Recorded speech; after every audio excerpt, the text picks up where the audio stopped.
নমস্কার বন্ধুরা, সুপ্রিয়া রান্নাঘরে আবার একটা নতুন পর্বে তোমাদের সকলকে স্বাগত। আজকের আমার রেসিপি আলুর পরোটা। বন্ধুরা, আলু পরোটা বেলা ও পুরভরা ঝামেলা ছাড়াই কিভাবে খুব সহজ পদ্ধতিতে আলু পরোটা বানানো হয় সেই রেসিপিটা আজকে আমি তোমাদের সাথে শেয়ার করব। তাহলে চলো বন্ধুরা, দেখে নেওয়া যাক এই রেসিপিটা কীভাবে বানানো হয়। আলু পরোটা বানানোর জন্য এখানে 7টা মাঝারি সাইজের আলুকে এইভাবে দুভাগ করে কেটে নিয়ে খুব ভালো করে জল দিয়ে ধুয়ে গ্যাসের ওভেনে একটা কুকার বসিয়ে পরিমাণ মতো জল দিয়ে কুকারের মধ্যে আলুগুলোকে দিয়ে দিলাম সিদ্ধ হওয়ার জন্য। আলুগুলো 2টো সিটি দিয়ে সিদ্ধ করে নেব। আলুটা সিদ্ধ হতে থাক আর ততক্ষণে আমি একটা ভাজা মশলা এখানে বানিয়ে নেব। তার জন্য গ্যাসের ওভেনে একটা প্যান বসিয়ে প্যানের মধ্যে দিয়ে দিলাম 1 টেবিল চামচ গোটা জিরে, 1 টেবিল চামচ গোটা ধনে আর হাফ চা চামচ গোটা মৌরি। এবার গ্যাসের সিমটা লোতে রেখে এই ভাজা মশলাটাকে ভেজে নিচ্ছি। ভাজা মশলাটা ভেজে নিয়ে ভাজা মশলা থেকে যখন সুগন্ধ বেরোতে শুরু করেছে তখন পাত্র থেকে নামিয়ে ভাজা মশলাটা ঠান্ডা করে গুঁড়ো করে নিয়েছি। ভাজা মশলাটা একটা সাইডে সরিয়ে রাখলাম। এদিকে আলুগুলো ভালো মতো সিদ্ধ হয়ে গেছে। এবারে সিদ্ধ আলুগুলোকে আমি গ্রেটারের সাহায্যে এইভাবে গ্রেট করে নিচ্ছি।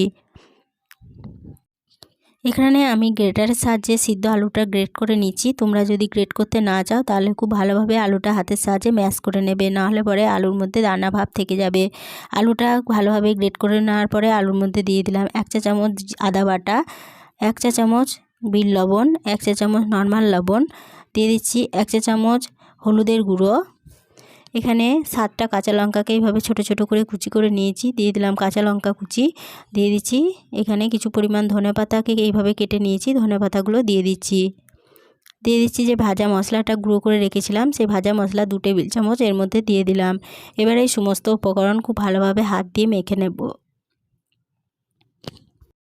এখানে আমি 7টা কাঁচা লঙ্কা ব্যবহার করেছি। তোমরা যদি কাঁচা লঙ্কা ঝালটা একটু বেশি খাও তাহলে লঙ্কার পরিমাণটা একটু বাড়িয়ে নিতে পারো, কিংবা তোমরা এর মধ্যে চিলি ফ্লেক্সও ব্যবহার করতে পারো।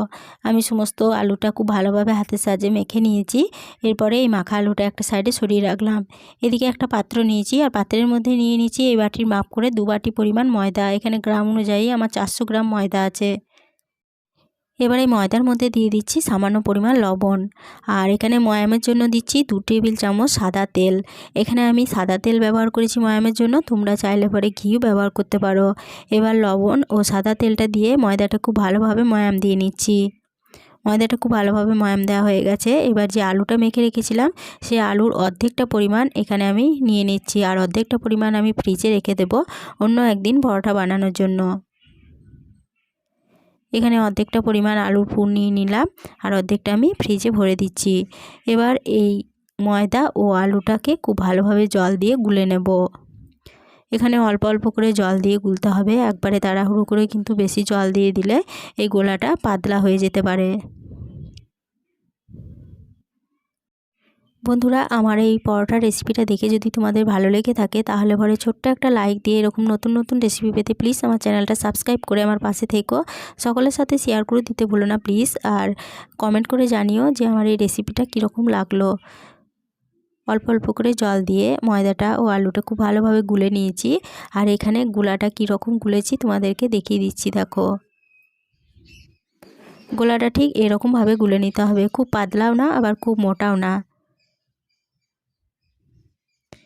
এদিকে গ্যাসের ওভেনে একটা চাটু বসিয়ে চাটুর মধ্যে সামান্য পরিমাণ তেল ব্রাশ করে নিচ্ছি।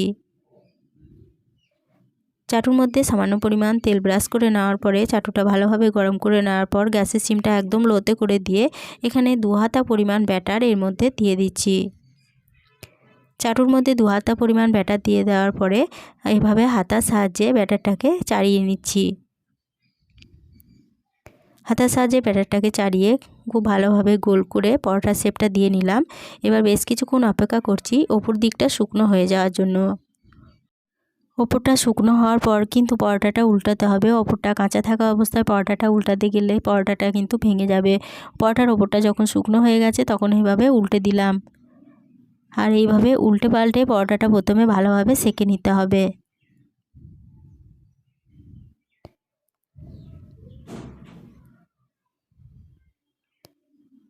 উল্টে পাল্টে পরোটাটা খুব ভালোভাবে সেঁকে নিয়েছি। এরপরে এই পরোটার মধ্যে দিয়ে দেব সামান্য পরিমাণ সাদা তেল।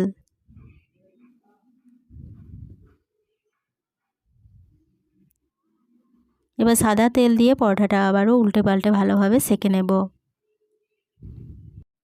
পরোটার মধ্যে তেল দিয়ে এইভাবে খুন্তির সাহায্যে একটু চেপে চেপে দেবে, তাহলে পরোটাটা ভালোভাবে ফুলবে আর পরোটাটা খুব ভালো মতো সেকা হয়ে যাবে। তেল দিয়ে পরোটাটা উল্টে পাল্টে খুব ভালোভাবে সেকে নিয়েছি। এখানে একটা পরোটা বানানো হয়ে গেল, এবার পরোটাটা তুলে নিচ্ছি। এবার আর চাটুর মধ্যে কোনো রকম তেল ব্রাশ করব না। এবার 2 হাতা পরিমাণ ব্যাটার আমি এমনি দিয়ে দিলাম। ব্যাটার দিয়ে এইভাবে হাতার সাহায্যে ব্যাটারটা আবারও খুব ভালোভাবে গোল করে নিচ্ছি। ব্যাটারটা চাড়িয়ে খুব ভালোভাবে গোল করে নিয়েছি। আর এমনিতেই দেখো পরোটাটা ভালোভাবে ফুলতে শুরু করেছে। এবার আবারও অপেক্ষা করছি পরোটার ওপরটা শুকনো হয়ে যাওয়ার জন্য। পরোটার ওপরটা যখন শুকনো হয়ে গেছে তখন এইভাবে উল্টে দিচ্ছি। আর এইভাবে উল্টে পাল্টে পরোটাটা খুব ভালোভাবে সেঁকে নিয়ে পরোটার মধ্যে তেল দিয়ে দিচ্ছি আর পরোটাটা তেল দিয়ে আবারও ভালোভাবে সেঁকে নিচ্ছি। আর এইভাবে সমস্ত পরোটাগুলো বানিয়ে আবারও ফিরে আসছি। সমস্ত পরোটাগুলো বানানো হয়ে গেছে। আলু পরোটা পরিবেশনের জন্য আমার একদম রেডি হয়ে গেছে। রেসিপিটা প্রথম থেকে শেষ অবধি দেখার জন্য তোমাদেরকে অসংখ্য ধন্যবাদ। রেসিপিটা কীরকম লাগলো কমেন্ট করে জানাতে ভুলো না প্লিজ। আজকের রেসিপিটা এই পর্যন্তই ছিল। ফিরে আসবো আবার নতুন কোনো রেসিপি নিয়ে।